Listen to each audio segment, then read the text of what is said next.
Soberlink helped me provide accountability. There's the ability to provide loved ones and your job with active reports while you're doing it.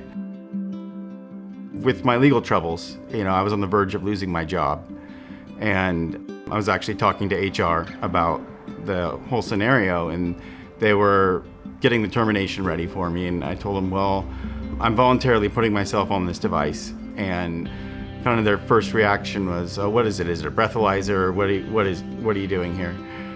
I was able to show them, and they're like, okay, well, how do we know you're not going to get someone else to blow into it? You're just going to cheat this thing. And I was like, no, it uses facial recognition. It's invaluable. You'll know if someone else does it. And they were asking, well, you cannot just alter the reports.